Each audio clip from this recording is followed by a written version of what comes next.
you'd like a quick summary of that, or have you caught up to what? Have you covered this publicly yet at all, or should we let Jessica do that publicly? I have not brought it up publicly, so I think it would be a good idea to give the public a general idea of why it's on the agenda and what it means and what we're planning on doing. All right, since Jessica's been talking with Cranston and updating on it, I would suggest we let her update the public. Yeah, I'd be happy to. So, to catch everybody up to speed, the select board was approached by a resident who was inquiring about a cork walker memorial that was on the common, and he had historical significance. He was a resident of Barre, and he, please correct me if I'm wrong, but he helped with the freeing of slaves through a court case that he was involved with. I don't know too much of the history behind this, but it was, brought to my attention that it had gone missing after being on the common for a very long time. So after some research and, reaching out to some of our local historians, we found out that the historical marker that honored Cork Walker was actually destroyed in a car accident. But I think destroyed was a little bit of a heavy word because we found it and it's in one piece, but it's not as beautiful as it probably once was. And this happened when the work on the Barre Common was being done. The company that originally designed and built the marker, and again, it's a pretty good sized marker, probably about 3 feet wide by 4 feet tall. That company has gone out of business, so there's no way to recreate the original marker or, necessarily repair it with the same materials. So the conclusion is that the Barre Historical Commission and the Common Oversight Committee are working together to replace that monument with a different design and place it in the North Park along the Broad Street side. And one of their ideas is to take the 3 granite blocks that are now in front of Becky's Bistro and relocate those to the North Park site. And use one of the blocks to honor Cork Walker and then use the other 2 to honor those who have served in the Revolutionary War, the War of 1812, and the Spanish-American War. This project has a goal date to be completed by this summer. Excellent, thank you. And just to add a little bit, Cork Walker was an actual slave, and he sued for his own freedom.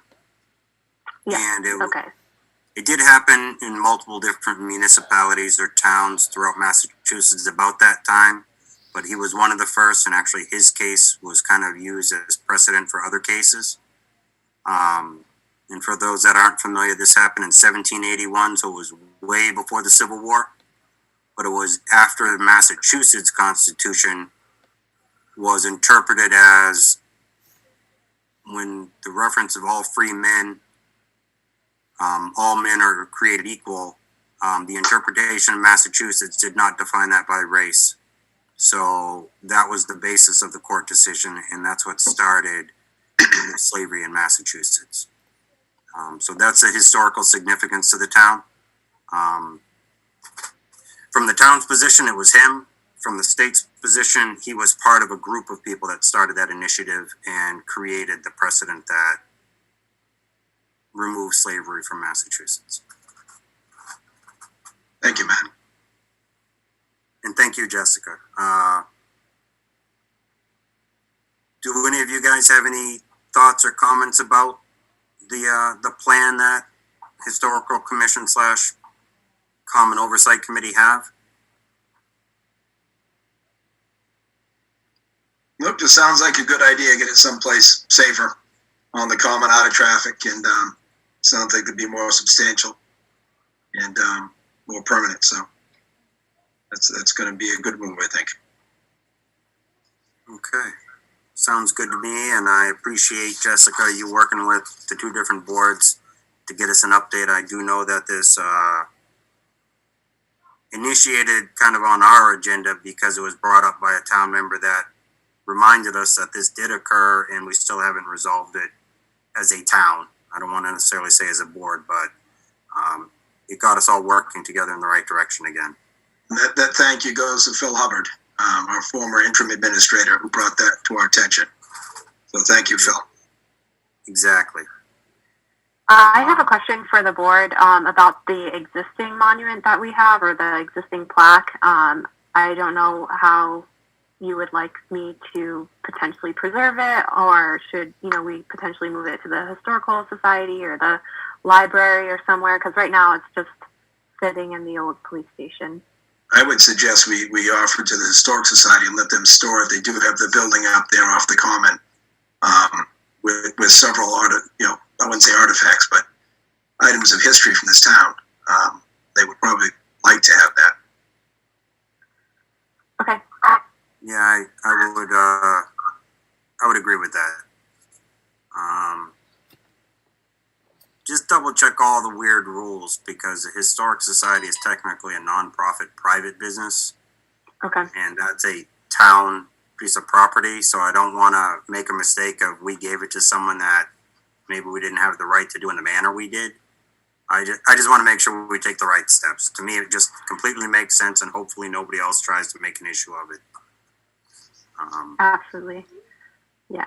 I mean, I would also like to just look into more on why the original monument can't be restored, because, like I said, it's not destroyed. It's in one piece, and it really looks like it could use some touch-up paint.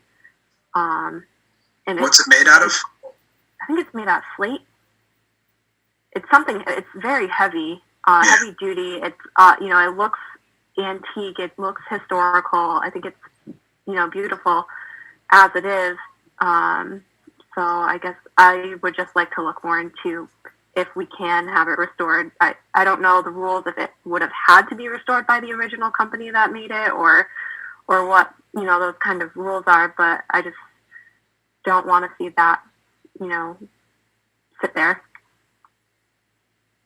Actually, I agree, and I wonder if we should take steps to look into that before we hand it off to the Historical Society, so that if we do find a preservationist that has the knowledge on how to restore something like this, we could determine if we want to take those steps.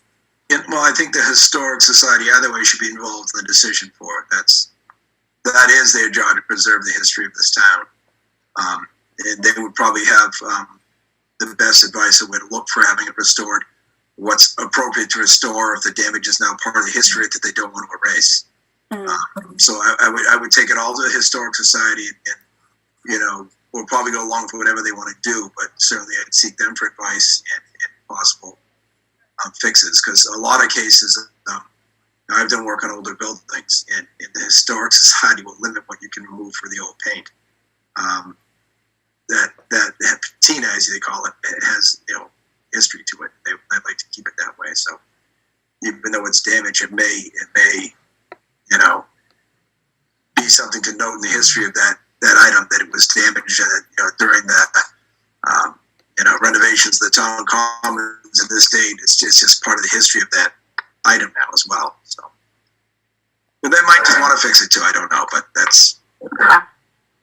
I never know how they work, or the thought process of what's worth preserving.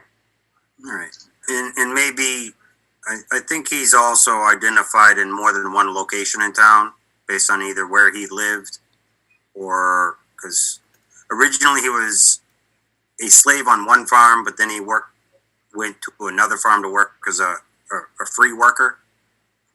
So there may be different locations in town, and this could be a second monument we can put in the other location, or something similar to that. So that's where Historic Society could also maybe add a little flavor to this discussion. Thank you. I have nothing. All right.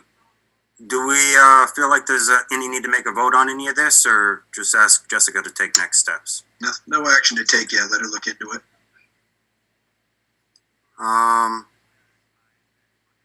previously, we agreed to table the town report dedication until Lester has the opportunity to attend. Obviously, the weather kind of messed that plan up. I guess next thing on the agenda would be, assuming I didn't skip something, COVID-19 update. What can you give us, Jessica, on that? Yeah, I think that the past 2 weeks have been really interesting as far as COVID news goes. There's been a lot of development at the state level. Obviously, all of the attention is going towards the vaccine distribution now. And I'm not going to lie, I think that the state's execution of the vaccine rollout, at least for this upcoming phase 2, has been less than desirable. They keep making decisions and moving dates, and by moving the date up to February 1st, a lot of towns like Barre just wasn't ready for that quick of a rollout, and actually physically getting the vaccine has been very challenging for us.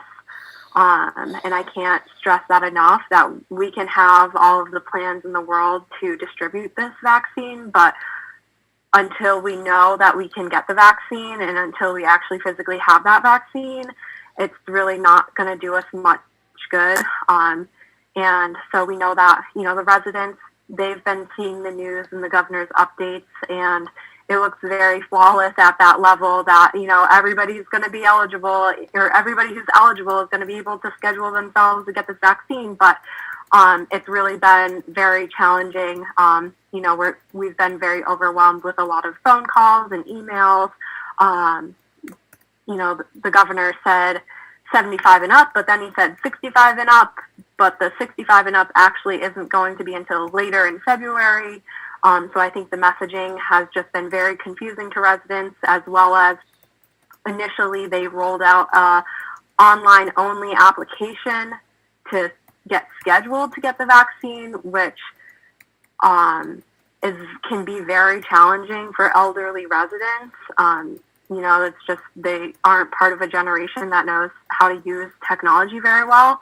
So a lot of elderly residents have to rely on neighbors or family members, or even, our senior center has tried to be a really good resource for them to help them sign up, but that's really just not a good way to roll out something like this and expect a large portion of our population, our most vulnerable population, to get access to this resource by pointing them to the direction to go online.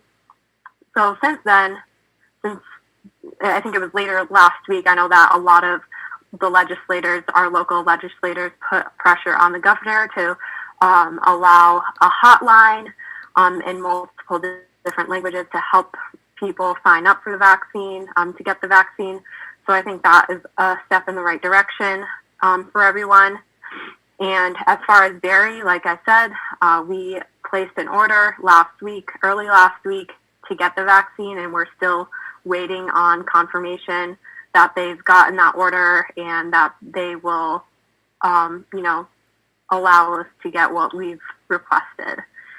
So once we get what we have initially requested, the first course of action will be to vaccinate the Public Housing Authority, and then, once we satisfy that, we are going to move on to vaccinating the elderly, as well as phase 1.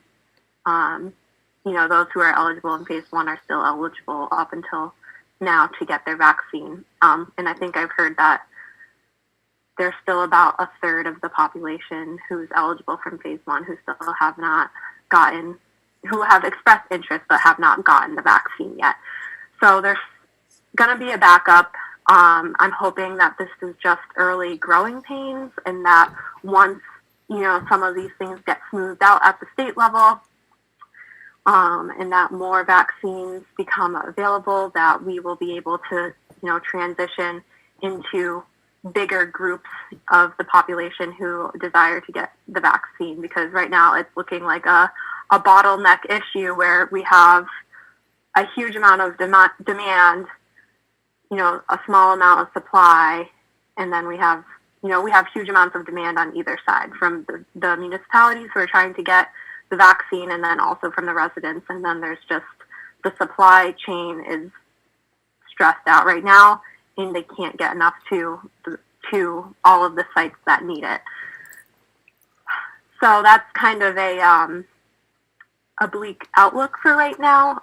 And all I can say is that I know that we've been working really hard between Chief Rogowski and the Board of Health and, myself. We're trying to educate residents as they call in and point them to the right resources without making promises that we can't deliver on right now. And I think that this is a challenge that every small town, medium-sized town is facing right now as well. I'm sure the cities are facing similar stressors as well.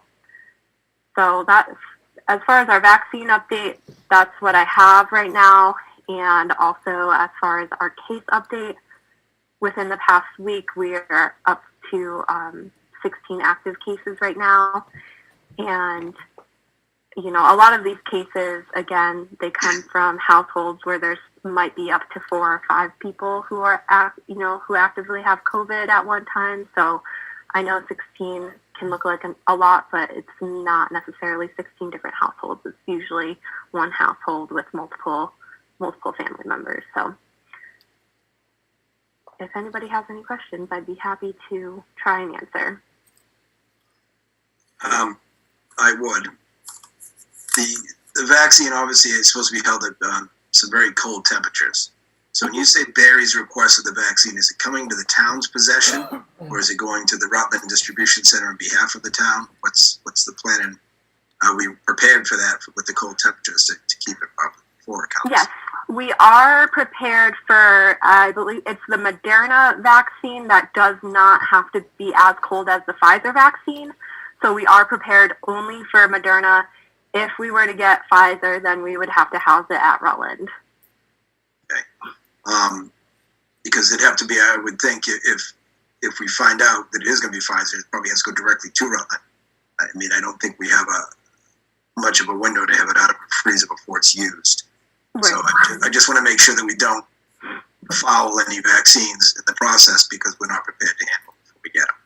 Oh, no, absolutely not. We wouldn't put ourselves in that situation. And our distribution intent through town is how? Are you talking about the site selection or?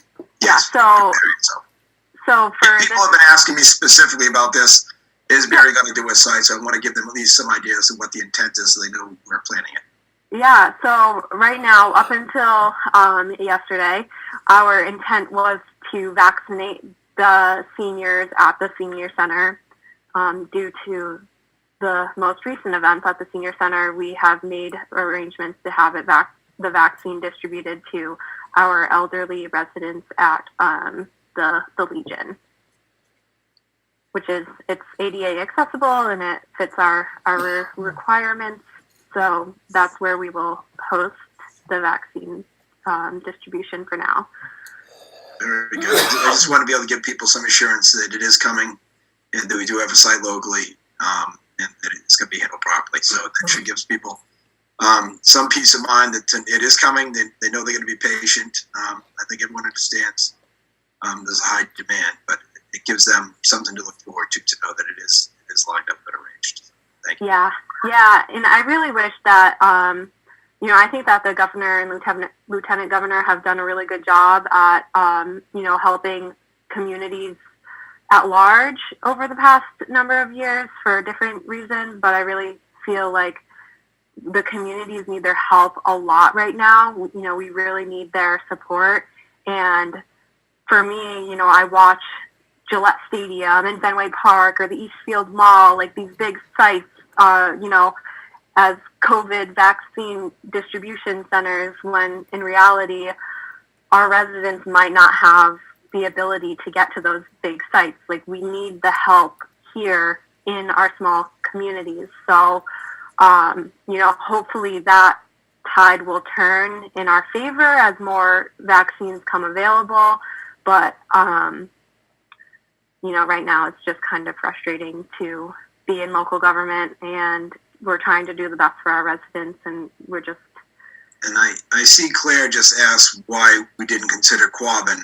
I'm guessing because the students there normally during the daytime, but you have a response to that? Oh, yes. Yeah, Quabbin is still under consideration, but that will be once we get to the bigger population. We don't need that big of a venue right now.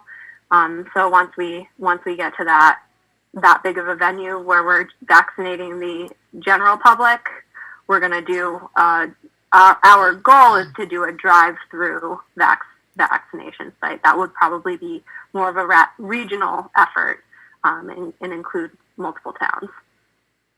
Very good.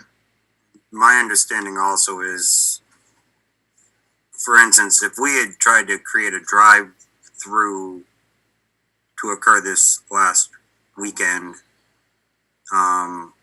we would have been asking the people that are actually doing the injections to be standing outside in very, very cold temperatures. So a drive or anywhere else in Barre with unpredictable weather. So it's hard because when you schedule an appointment, you can't just kind of reschedule everybody to the next day, because not everybody is actually available to come the next day. So if weather gets in the way, the drive-through concept isn't ideal at this time of year. Doesn't mean it can't be done, but it's far from ideal. And I think it adds to the complications of trying to make that place work in February and maybe even early March. It might not be so bad as we get a little later into it. I got a question though, Jessica. Have you heard from, or is there anything holding up a town that may consider to do a home service vaccination where you can identify the elderly in the home in your town and send an ambulance going around town and literally vaccinate everybody that wants it? Because the truth is they also will, many of them still have difficulty getting out of their own homes. And if we can come to them and do a quick swipe, I'm making it sound easy, but the old wipe the alcohol bag, throw in the injection, wipe another, and then do a quick online, okay, you've got your first. And I believe there's an people that observation know how to handle all of our people in the ambulances, if I'm correct, EMTs and everybody have gone through the training necessary to do this type of vaccination. And everybody that I've ever met in our ambulance service and fire department are great with the people they work with for what, no matter what the situation is. So I think they could all help them understand how to do the closing up the online, scheduling an appointment for the next time, or if we're doing home service, just kind of put them on the list to come back so they don't even have to do the legwork to say, all right, you need to come back. I think there's a waiting period.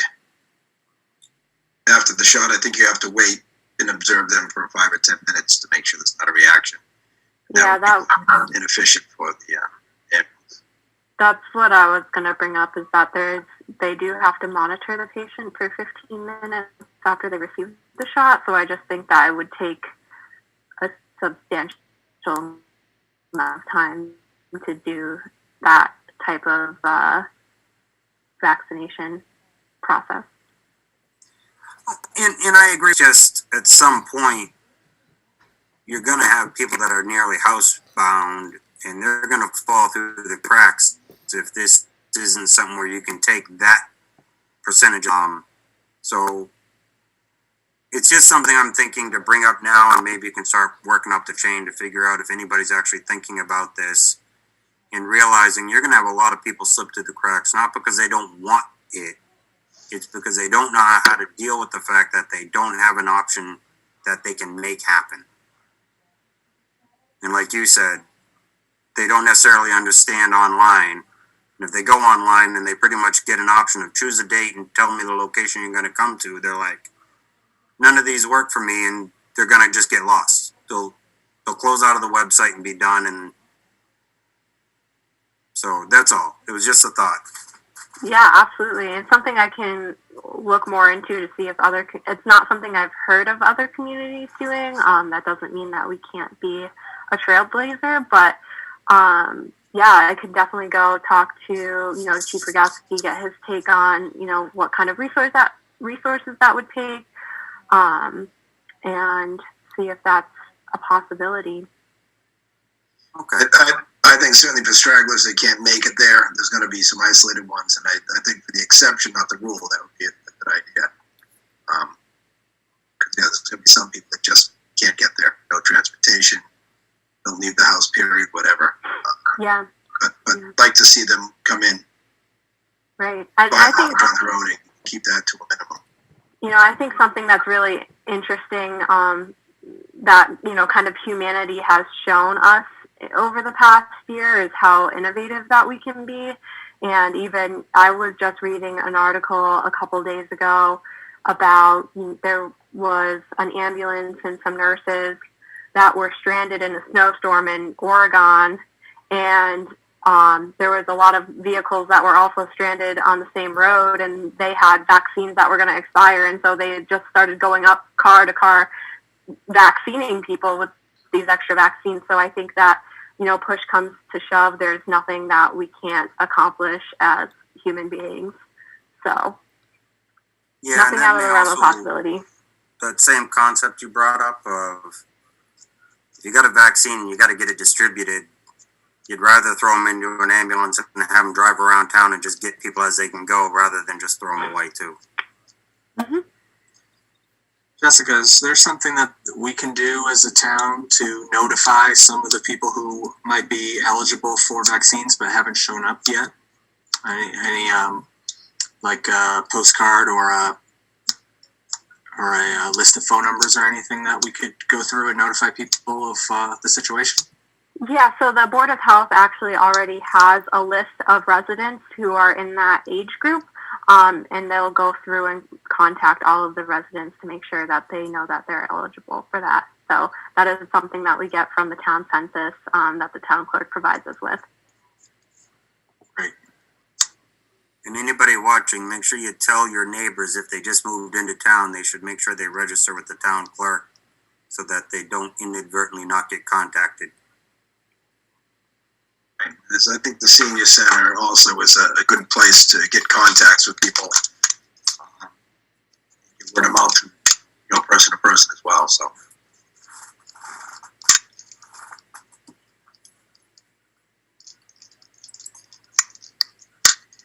So is there any more information or thoughts you may have?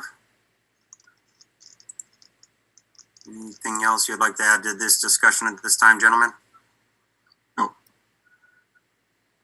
Okay.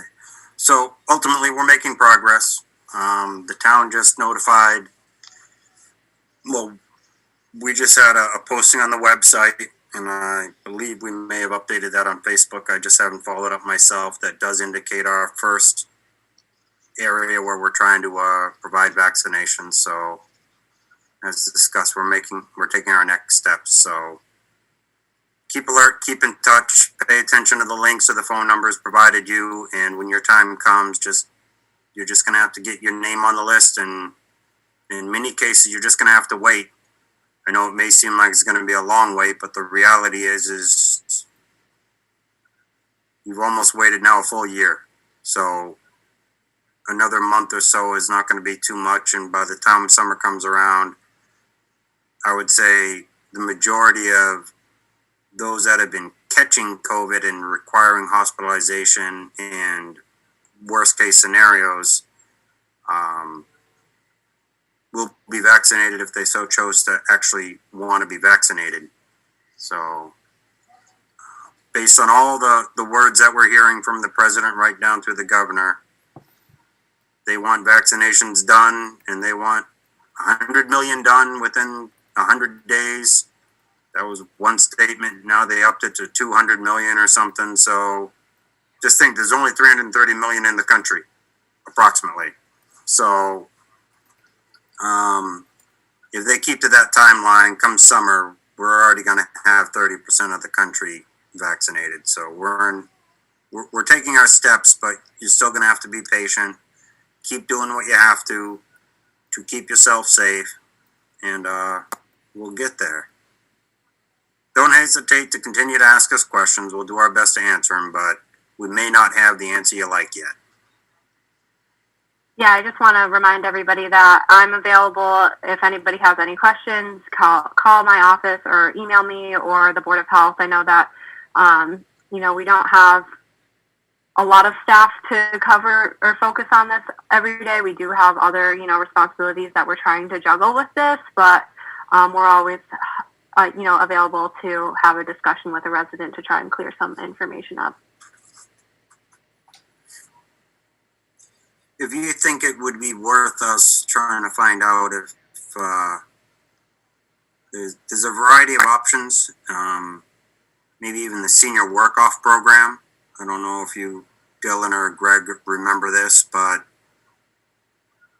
local seniors can work off and use stuff to help offset next year's tax bills. If they're interested in helping you, Jessica, in either reaching out or answering phone calls, obviously these seniors kind of need to know how to do it so they can talk to the other seniors to explain to them how. But whether it's volunteers or senior work off or similar, we may need some help. So if you think you're capable of helping, that wouldn't hurt necessarily to just let Jessica know. If she does need help, she'll reach out, but having the list of names available will save her a little effort in that, because she knows help now, but in a week it may just pop up that she really needs help, and just having the names would be useful for that purpose.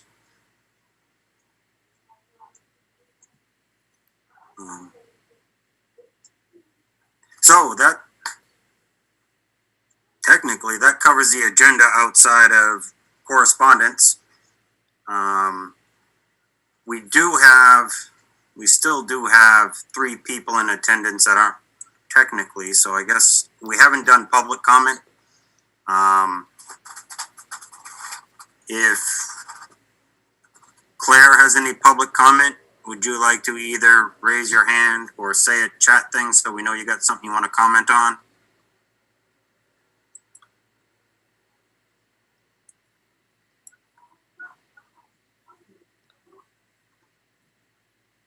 One hand Raise is up. her hand.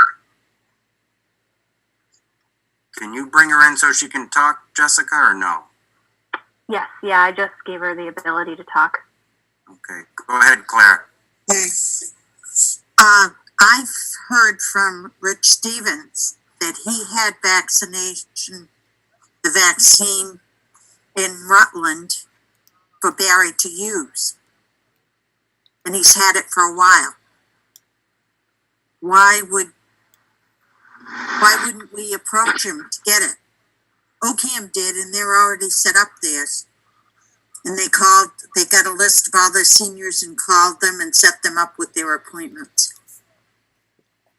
I did see, I think, in a state site that Rutland is a site for Barre, and anyone that's eligible in this first phase can go.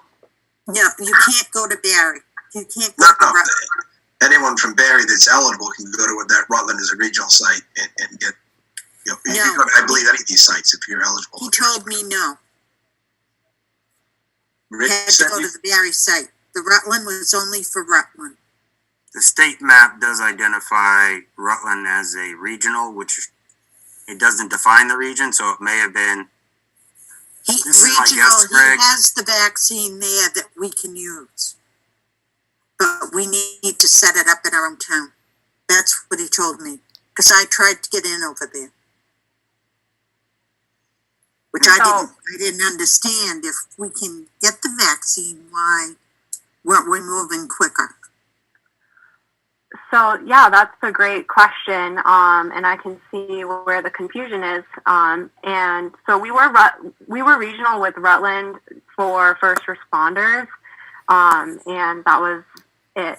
And so now that they're opening up to more, as we're trying to incorporate more residents into the vaccine cycle, we're just focusing on Barre right now. And it's my understanding that the vaccines that they have in Rutland I know that they have the Pfizer vaccine, but I think it was offered to us as like a worst case scenario if we weren't able to get any other vaccines. It was confusing, but it's not ideal for us to go to Rutland Supply because they don't have a lot there. Well, he just got some more in recently. For Rutland residents, because that's what they're focusing on, is the Rutland residents. Somebody ought to talk to him, one of you selectmen, and find out, because what he had told me, and he told my daughter the same thing, is that he has vaccine that Barry can get from him. And they bought the special freezers and everything, so they could have it for where there are regional dispatch. And that's what OCAM is doing. I would think whoever's planning to handle our vaccines when we get them should contact Rich. I don't know if that's the Board of Health or a town nurse or the fire department who's actually going to handle it. But they can certainly reach out to him. The Board of Health administrative assistant has been the one who's been spearheading this, who's been making the orders, and she's been working actually very closely with the Board of Health member in Rutland to try and navigate this system. But like I said, we really need to focus on getting access to our own vaccines, because what they have, like I said, we don't have the ability to house Pfizer vaccines in Barre because we don't have the right refrigeration for it, and they have that refrigeration. Yeah. So if a resident in Barre gets a Pfizer vaccine, they can't get a Moderna as the second dose. So now we have to funnel, okay, so these residents got the Pfizer, so now we have to go back to Rutland, request Rutland to give us more vaccines in a couple of weeks to get these residents, and it would create a lot of confusion. And it's really, I think it's really imperative for when we're thinking big picture, it's really imperative to get access to our own set of vaccines, that they're Moderna, we can house them in Barre, we can take care of all of this here. And I think, maybe if we were to just be moving really quick at things, sure, we could go and do that, but I think that in the long run, it will mess us up. There will be mistakes that could be made a lot easier. And so I really encourage everybody to just be a little bit more patient and work with us here. We're working really hard at trying to, make sure that we're doing our due diligence in getting this set up for the residents. And on another note, I just want to put out there that I think a lot of people don't understand, and since we do have a little bit of knowledge of the inner workings of town government just because of our role, Andrea is doing a great job for the town. I don't think people quite understand what she's doing right now when it comes to almost a de facto representation of the Board of Health. Our standard public health agent actually had a medical condition that we no longer could rely on him for a while. He's actually, from my understanding, still recovering. With that said, Richard Stevens did step in a couple times to help our Board of Health with a few items. Maybe try to help provide a little guidance, as Jessica mentioned, in trying to get the paperwork organized with the state to get a site actually approved by the state. This isn't just something where the town says, this is what we're going to do, and then we tell the state, all right, give me the vaccines, we're ready. You've got to submit a lot to the state, and then the state's going to say, okay, we approve this, and then send it back. Andrea has been doing almost all of that legwork outside of, don't get me wrong, I'm sure there's other assistance internally, whether it's from the town administrator's office or Chief Rogowski or Chief Carbone or anybody involved with this. I'm sure there's others involved, but the state made it the Board of Health's requirement to do all of this. So no matter how much help they get, it still has to go through Andrea and get back to the state, and then from the state to come back to Andrea. So she has been put in one of the toughest spots, and I just wanted to say thank you. And I want everybody to understand that she is working her butt off to try to help this town. And it's not really fair if we start thinking that she's not trying hard enough or doing the right thing, because we are a small town. She does not have a lot of people that she can rely on and just say, hey, what's this mean? Or could you do that? Or could you do this? And I'm not sure about most of you, but Andrea is not a health professional. And these forms kind of require you to understand like certain vocabulary that would be more in the health professional's world. So as she's going through them, not only does she have to try to figure out how to fill out the form, she's got to go research and figure out what they're actually asking for sometimes, because they think they're talking to someone that might be a public health agent, or they're thinking about talking about someone that just knows what that means. So she's got to educate herself as she goes. And I'm just saying, she's doing her best, and she's doing the best with the resources she has, and she really doesn't have any other resource right now. So these are good questions, Claire. I just wanted you to understand that there's so many steps involved, to include what the state approval process is, and kind of how Jessica mentioned earlier, the state kind of screwed it all up. So not only is Andrea trying to figure out how to do what the state wants, the state doesn't even really know what they want. So I don't know how many times Andrea's had to kind of revisit something because it changed on her. So I just needed to get that out there.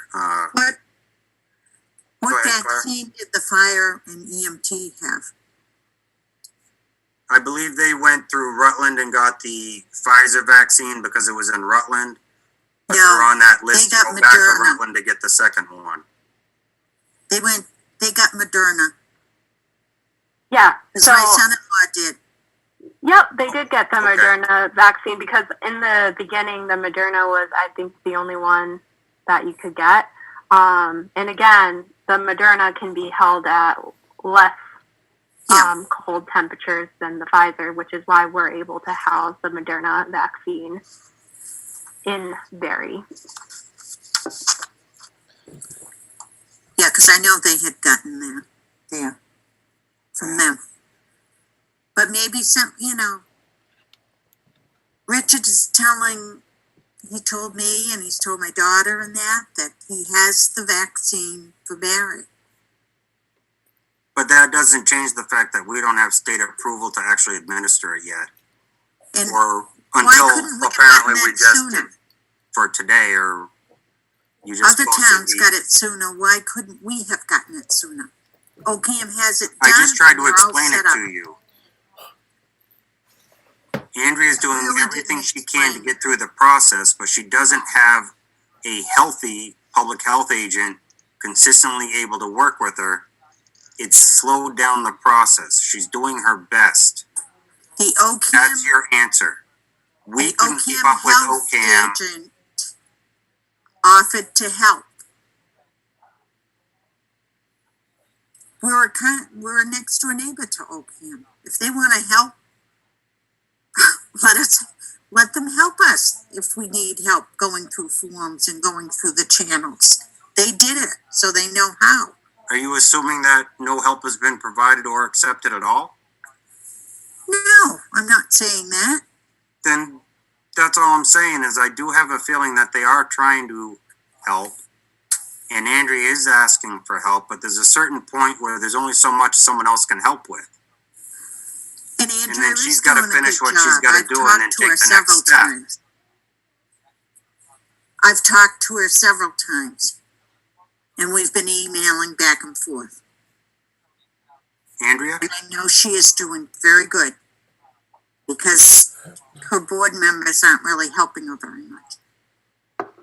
Actually, yes, I don't recall. I think they've met 3 times since last February, so. Yeah. And I know no one's been through a pandemic like this before, but I think that's where you see who will jump and get in there and fix it, do it. If you know what I'm saying. I do, and I think what Richard Stevens has done is resembles that remark.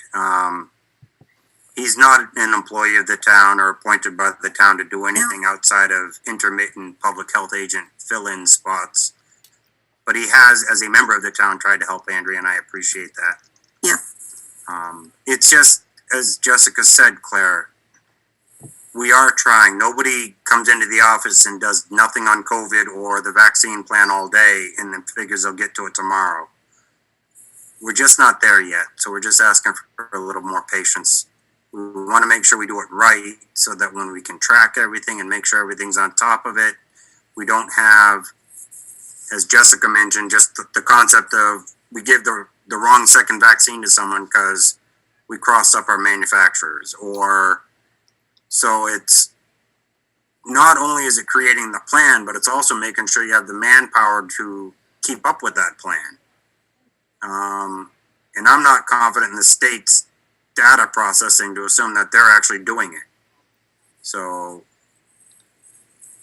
there's a lot of work involved, Claire, not just necessarily creating the plan, but identifying who's going to be available, when they're available, and how they can keep that plan moving.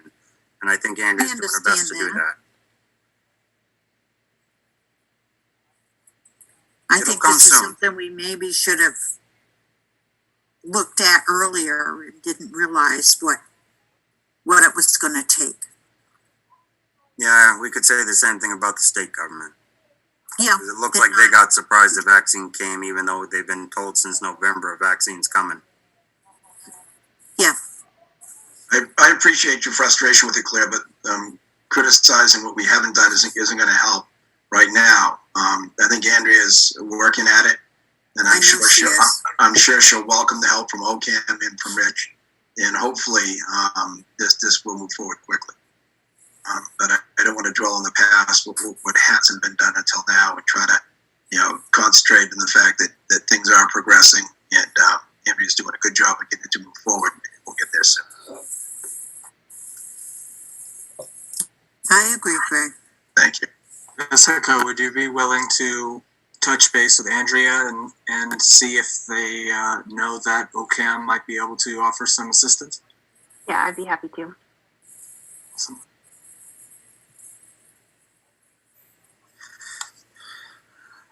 Karen, did you have anything you wanted to bring up? Or are you just kind of participating in this exact same topic?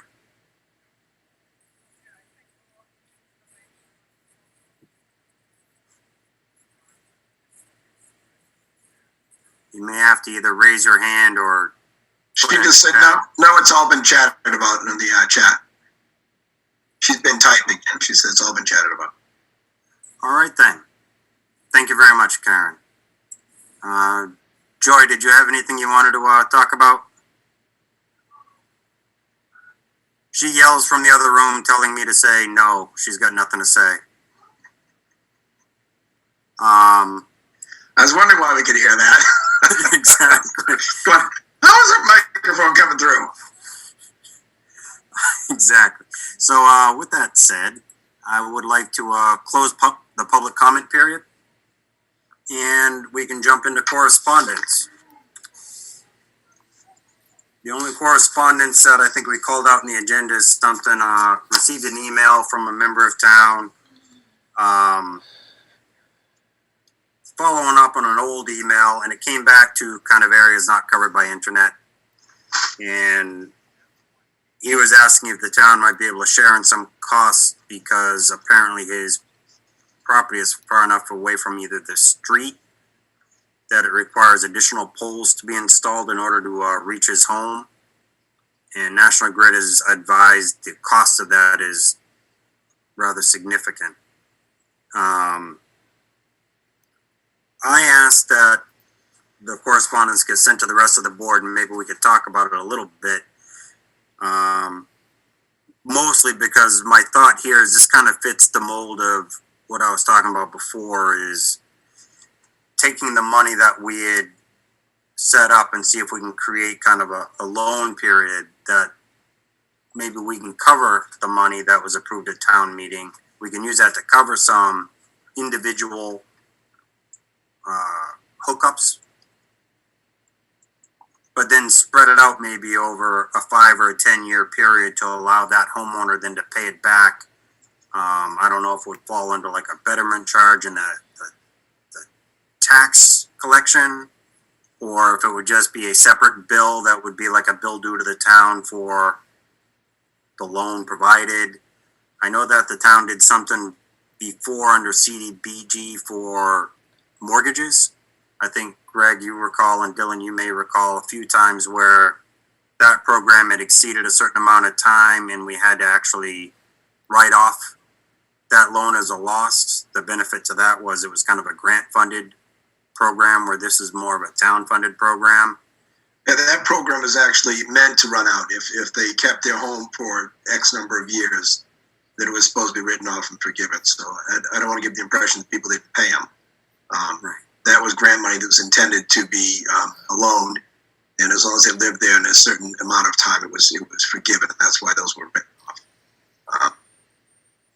Do you know what these polls are? I haven't seen a poll petition, I don't think, from National Grid to place polls on the town property. So these must be polls exclusively on this private property. That was the impression I was starting to get, because I agree. I haven't seen a poll petition from National Grid come before us. But my guess is well, yeah, that's my guess.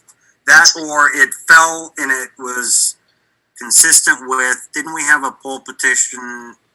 Now, this goes back a few months where National Grid was upgrading poles along 122.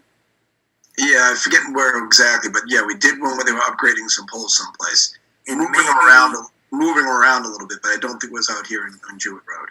So the possibility is maybe this Mr. Pellegrino assumed that would require a permit, because apparently he's been told by National Grid it will require a permit.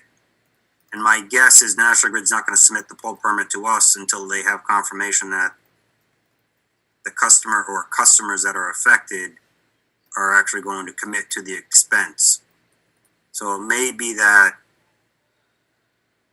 whatever he's going through, and I don't want to say that this is just an example. I don't want to make this like the precedent setting for anything we actually do. It was just a topic to figure out, is there a way we can use that money? Because I know there are several other people that have talked to me about, well, if my house is more than so many feet away from the street, National Grid's going to charge me $3,000 to hook up. And I can't do that, so it's not worth it. But if we can give them $3,000 and tell them to pay it back in 5 years, they might be able to find a way to come up with $600 a year or something like that to actually pay it off over time. You know, $20 nope, I almost did that wrong. $50 a month. Maybe we'll make it 10 years and it's $25 a month. Now, I'm not talking about interest. This is something we'd have to figure out, but that's why I'm bringing it up, because I know it's a challenge, but if we can actually convince, say, Spectrum that will help get people hooked up, Spectrum might be willing to actually extend it down a road, because they know they got immediate customers that are going to hook up as they do it, rather than just send it down and then find out nobody's going to hook up because they're still too far away, and Spectrum's going to charge them too much, or National Grid will charge them too much. Before we get too far into the topic, off the top of my head, I assume the home has power. That comes from National Grid. It's got to get there somehow. Is there already an avenue in place to run a wire with? Now, obviously, if it's a conduit underground, you can't run a coaxial wire with a high voltage wire. The EMF interference will ruin the signal on it, especially the internet. But I would assume there's National Grid power down the road to his address, and it may just be all in his private property that it's that far off. But if it was on the road, if it was a case of needing a pole or something in the road, I don't see any problem extending a pole, the town contributing towards extending poles to get service down the road, because that's what we're ultimately faced with. We have houses on remote ends of roads that don't have service, and if we do help pay for poles, that may encourage more development on the road.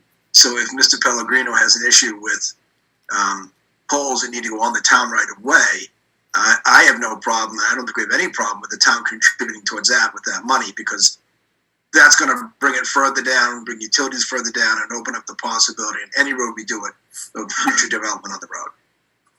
But if it's strictly on the private property, then I think, yes, we need to talk to to town council, pardon me, and see if we can develop some sort of agreement or method that we can lend it or lien it to the properties. And the other possibility, especially for older homes, older roads, is a lot of times the utility poles were not tall. So they ran the power along the top, but there's no room below now to actually put in your phone and your cable because they're too short. So it may be that what National Grid or someone is telling them is we need to replace these poles and make them taller so that we can get the power up higher, and then we can give you your designated location on the pole. That may well be, and perhaps a call to National Grid if we have a contact at National Grid, and maybe we could ask Jason Pimentel to do it. I think he's got contacts with National Grid because they work more closely when we're doing these agreements. He might have an idea if that's the case, and you might have someone to talk to about it and see what needs to be done to give us more of a clarification here. But once again, if it's upgrading poles and it's on the town right away, this fits into our cable expansion we've been talking about. I don't have a problem upgrading poles on the town right away.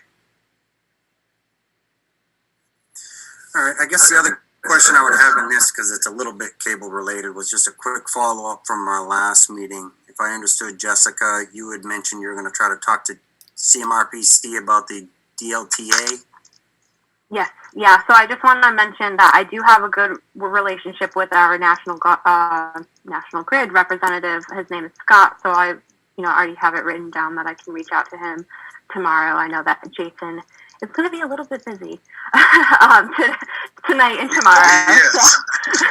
So I'll take the onus and reach out to Scott while I'm sitting inside dry tomorrow. Although I think National Grid will probably be pretty busy tomorrow as well. There's expected to be a lot of power outages. So, but with that being said, the DLTA program, I did reach out to CMRPC and I did have a conversation with them about, using that program to help plan for cable access and broadband expansion. And they said that, it was an interesting idea, just probably not something that would be best suited for this grant, but regardless, it was good that I opened up that conversation with them because they're definitely, more than willing to help, work with me on trying to find some kind of solution or avenue that we can take to address this. We've talked a little bit about the MBI, the Mass Broadband Institute, but Barre's a little bit too big for that, and we also have too high of a percentage of people connected to internet already. But they are definitely interested in further having, other conversations. They just didn't think that this program would fit that kind of idea. Seemed to read right into that. I'm surprised.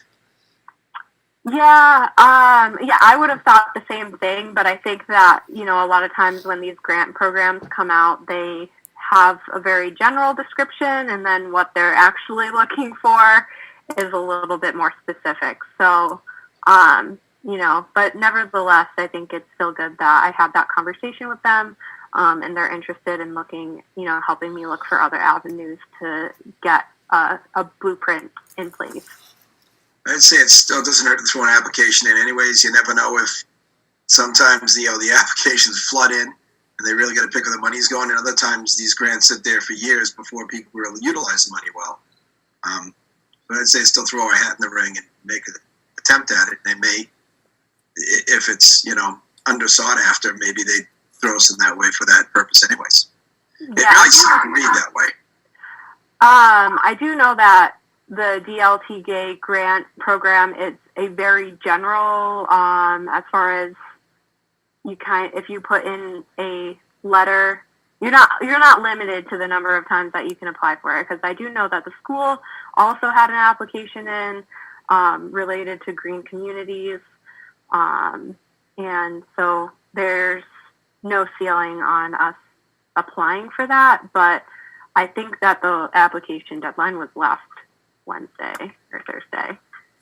So, but I don't think that this was really our one opportunity. I really think that I've talked to the senator, our state senator. I haven't had the conversation with Rep. Berthium, but I really think that there's a lot of effort that needs to come from the state on this initiative. And the reason why I brought it up to the senator's office was because I was reading an article on how the Connecticut governor has made it a priority that every single existing resident will have access to internet by like 2023. So if Connecticut can do it, I think that Massachusetts can do it too. I agree. Definitely agree. Let's hope. All right then. Do you guys have any more in correspondence you wanted to speak about? I do not. No, we did have that correspondence about the tree again out on Old Hardwick Road, I think, and that's been followed up with, and it's gone to Jason, and they've said that it's basically in the jurisdiction of the electric company, National Grid.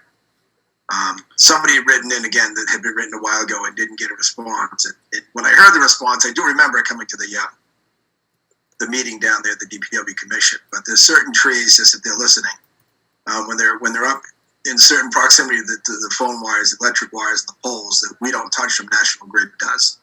And the tree they're concerned with, Jason said, is on National Grid's list to have it removed. So it should be coming. They're concerned about it being a fall risk for property damage, but it's really literally out of our hands. You can't go mess with it in the phone wires close to the pole.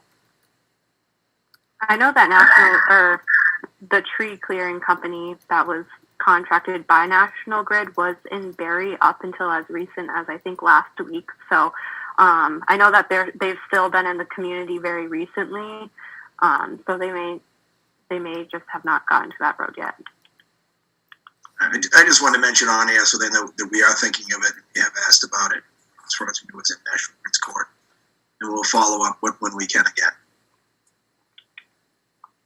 And I will acknowledge that we did receive an email from another individual in town about not having cable access on their road down at Cole Place. Jessica has taken that, made sure it was on our list of roads that don't have access. So it is confirmed we did have that on our list, but anybody in town that feels they don't have cable on their road or the ability to access it from their own residence, please send in, whether it's an email or some communication to Jessica. If it's on the road, but you can't get it to your house because you live too far from the road, add that into the email, because that's another list of things that we kind of, getting that information is important so we can actually really evaluate the best place to spend our money.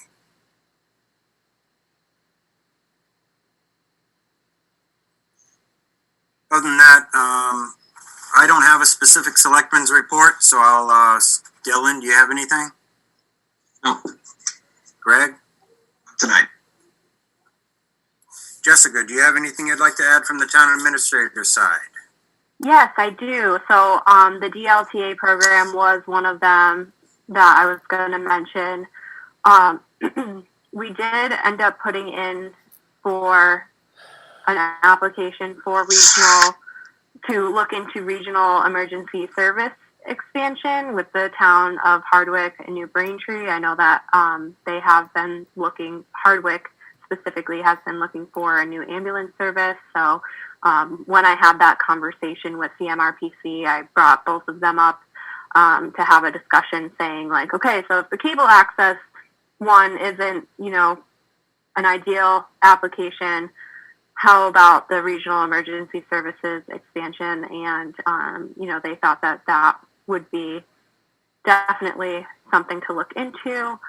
So again, the DLTA program is just something that would help us explore and have a regional conversation about, this idea for regional emergency services, so that will potentially be coming down the line. Again, nothing to be set in stone, no agreements. It's just something to explore. So I think, we'll have some more conversations once this, grant potentially gets approved. And then the other update that I had was that today I found out that we were awarded a local rapid recovery planning grant that will address the economic impacts of COVID-19 in Barre, specifically South Barre. This is something that I applied to in late December, and it was through the Department of Housing and Community Development, and it's not a grant where we're getting the funds. It's a grant where we will actually be paired with a consultant, and that consultant will work with the town for approximately 5 months to create a plan to have some economic revitalization because of the impacts of COVID. So I'm looking forward to that.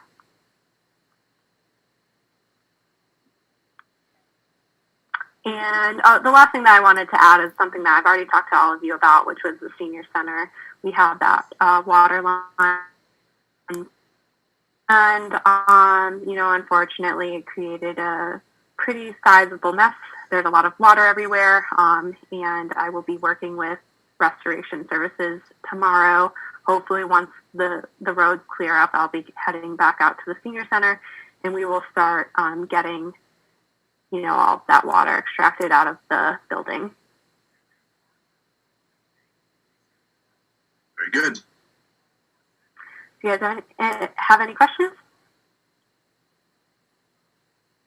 Don't. Thank you very much. Motion to adjourn. Second. Any further discussion? Call for a Get a vote. fire call. All right. Call for a vote. Sullivan, yes. Matt Urban, yes. Good night, everybody. Thank you very much.